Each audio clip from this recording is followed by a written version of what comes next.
food, baseball food, pizza, wings, and beer. You know, you can bring your kids in and, you know, they can play pool or play the video games, or they can sit with you and watch TV too, because you got TVs in every dining room. It's such a place that you can come in with your family and sit down. And again, it's family oriented because it's family owned. When you walk in here, it's like a TV show, Cheers. Everybody knows your name. And you can expect that from in here because everybody knows everybody else. Maid, fetch me my robe. Child, bring me some mutton. The Sideline Guys are back on the air at SidelineGuys.recordernews.com. I'm sorry, I couldn't help it. That's the line of the tournament, the Visigoth Sportsnet commercials. Yeah, how many times have we seen that commercial by now? Too many. Mark Robart along with Adam Schinder, and yes, indeed, we will be talking NCAA tournament over the weekend. His bracket not so bad. Mine pretty much busted up over the weekend, but a pretty interesting weekend nonetheless. Oh yeah, I mean, hey, would anyone before the season, save apparently one guy on ESPN.com, have predicted a Southwest region where the 10, 11, and 12 seeds are all in the Sweet 16?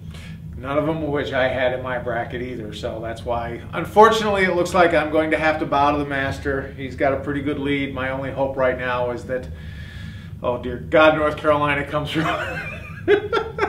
But anyway, let's take a look at the tournament so far. We're through the first full weekend, through the third round, down to the Sweet 16, and we figured we'd do to you. We figured we'd give you our most disappointing team, other than Syracuse, and our most impressive team so far. Our most disappointing team, I think we both agree, Syracuse just looked horrible, horrible last night in getting thumped by Marquette. Yeah, and I originally did have them going out in the second round, but that's because I really liked Xavier, and, well, that's the biggest problem, is that Xavier, good or bad, always burns me in the NCAA tournament, but just a terrible, terrible performance last night in a game that they had complete control of in the first 10 minutes. It was 19-9, and if they get that 4 or 5 point run right there, that game is over. But this is a problem that I've seen over the years with, and I don't know if it's Jim Boeheim's coaching or if it's the players that he brings in or like that, but it always seems like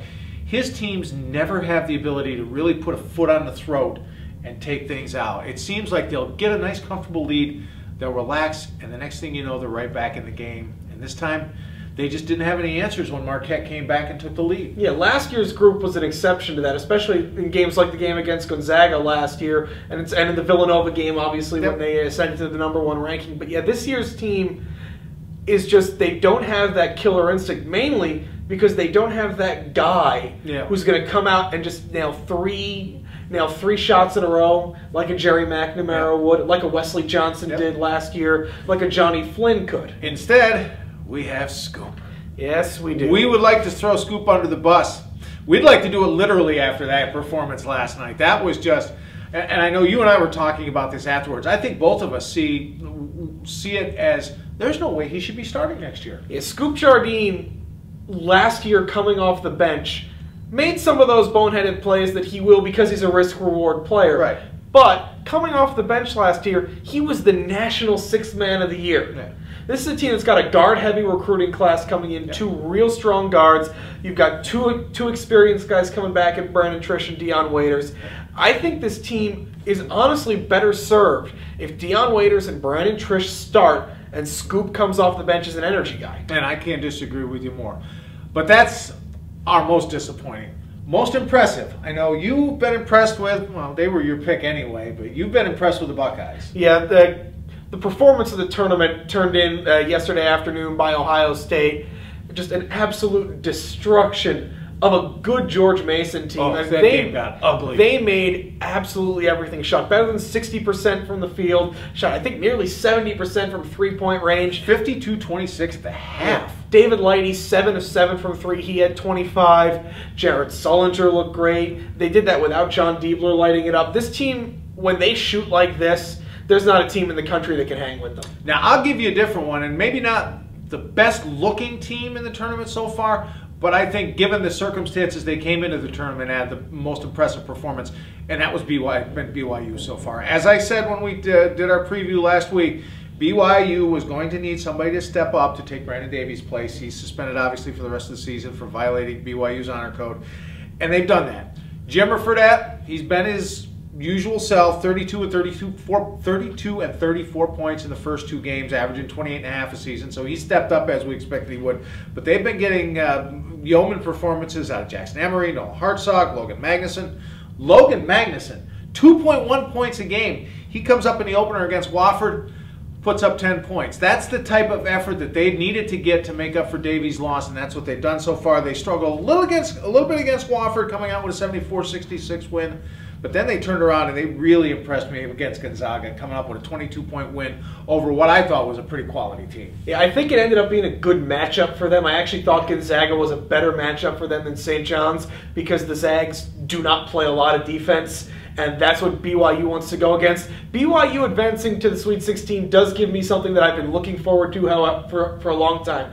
The Southeast region is going to be called by Gus Johnson. Gus Johnson calling a Jimmer Fredette performance could break a television set. If you have speakers, turn them down. All right, least impressive other than Syracuse. I've got to go with Notre Dame. I mean, I thought the world of them. I had them in my final game going against North Carolina. Maybe should have been a little concerned when they struggled against Akron. They ended up pulling that one out 69-56, but they just looked horrendous last night, getting knocked off. And not just edged by Florida State. They really were dominated by Florida State, ended up losing 71-57. Yeah, I'll go. I got 2 teams. One is Pittsburgh, even though they lost a very close game on not necessarily controversial, but poorly timed calls. They were both of those foul calls were correct. Yes. But I don't know if you can make either. You can make the first one. I don't know if you can make the second one. I think they're the right calls. No. A lot of people would say the ref should put away their whistle at that point. I don't agree. But neither do the referees. Neither do the referees. But it's another. Pittsburgh should have beaten Butler. Yes. Pittsburgh is a better team than Butler. Oh, agreed. And this is a team that, under Jamie Dixon and under Ben Howland before that, they always have a lot of success in the regular season. They come in highly seeded, and they're always going a round or 2 before they should be. The other team, just for how badly they got whipped last night, also in that Southwest region, was Purdue. I liked Virginia Commonwealth coming in. I thought either they or USC would beat Georgetown. I did not see them putting it on a very good Boilermakers team that I had going to the Elite Eight. And in general, you've got to be disappointed with the performance of the Big East as a whole right now. I mean, who have you got left? You've got Connecticut and Marquette. And I will say I've also been very impressed with Connecticut. Just the fact that they've been able to keep up that energy. Yeah, absolutely. Okay, so what we're going to finish up with here is we'll kind of modify our Final Fours. We're sticking with our brackets. We're not changing our brackets, but given everything that's gone on this first weekend, figured we'd kind of modify things a little bit, give you who we think is going to win now, given that first weekend performance. Yeah, I'm going to stick with the 3 number 1 seeds I still have going to the Final Four: Ohio State, Kansas, and Duke. I think UConn has a potential to get to a Final Four out of there. I just have a feeling their energy is eventually going to run out, especially against a tough San Diego State team. Going to the Southeast, where I had Kansas State, I was horribly wrong. Right now, the most impressive team I've seen out there is Florida, so I'll go with them, especially because I think if you're going to build a guy to defend Jimmer Fredette at 6'10" Chandler Parsons, and I'll stick with Ohio State over Kansas in the national title game. I've thought it all along. And I'm going to stick with pretty much the 3 of my Final Four that are remaining. I really do still like North Carolina. I still think that they've got the guns to take out Ohio State. I like UConn. Momentum is a powerful force, especially in the NCAA tournament. And I love BYU right now, the way they're playing. They're playing with so much confidence right now that I don't think there's a team in the country that will keep up with them. I lost Notre Dame, obviously. I'll take Kansas just because they're a 1 seed going up against 10, 11, and 12. I don't see how anybody can challenge them. I'm going to stick with North Carolina winning the national championship, and I'm going to have them playing BYU in the final. All right, yeah, it's certainly North Carolina is a very interesting team because they play in such high-scoring games. They very nearly got caught yesterday against Washington. But every national champion survives a trap game like that. So, all right, it's been certainly a very interesting tournament to say the least. Certainly a very interesting tournament to come. Thursday and Friday night, Saturday and Sunday. We'll have more later in the week, talk about some of these matchups as they unfold. Until later, for Mark, I'm Adam, and we'll see you next time at SidelineGuys.recordernews.com.